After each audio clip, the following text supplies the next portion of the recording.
Quentin Tarantino's a thief, a self-proclaimed thief. He was quoted saying, "I steal from every single movie ever made. If my work has anything, is that I'm taking this from this and that from that and mixing them together." But I'll admit that I'm being sensationalist when it comes to the use of the word thief. There is a meagerly thin line between theft and paying respect, but in my opinion Quentin has masterfully walked the tightrope since the beginning of his career. But my stance on the matter isn't held by everyone. The claims of thievery have followed Quentin like a bad stench, to the point where he's had to brave potential legal repercussion. Towards the end of 2015, a lawsuit was filed by Oscar Colvin Jr. and his son Torrance J. Colvin, who were alleging that Quentin took the idea of their screenplay, Freedom, Tarantinoized it, and made Django. Reading through a slew of articles, it's hard to find the ending to the lawsuit, which kind of leads me to believe that they settled it out of court quietly, and that in itself is a kind of admission of guilt. Anyway, separate from that shady lawsuit, Quentin has been nothing but respectful when it comes to paying homage.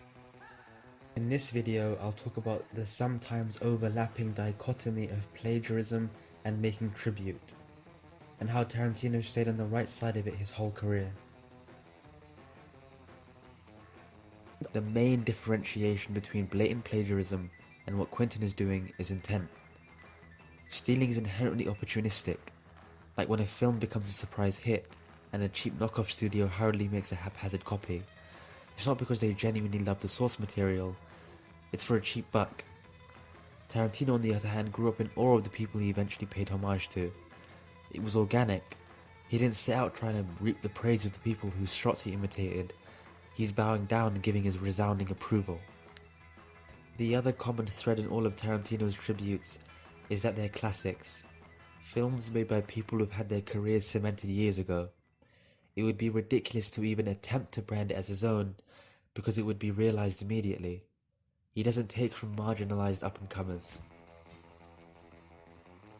The second blatant truth is that Quentin is good.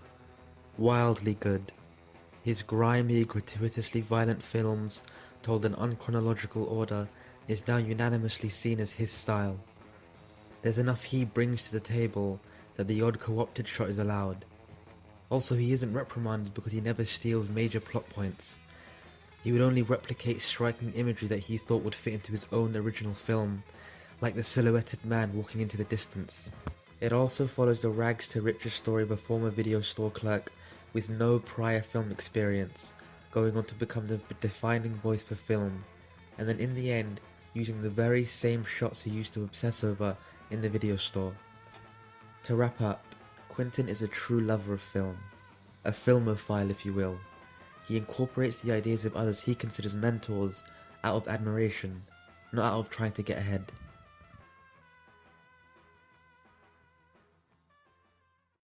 Just remember back when you were in school and stuff, you know, and even in elementary school, there's always, you always have kids that have like a natural inclination towards something. Yeah. All right, some kids is sports, some kids it's study, some kids is cars, some kids is drawing. You know, there's always that kid in the back of the room always like drawing, doing sketches.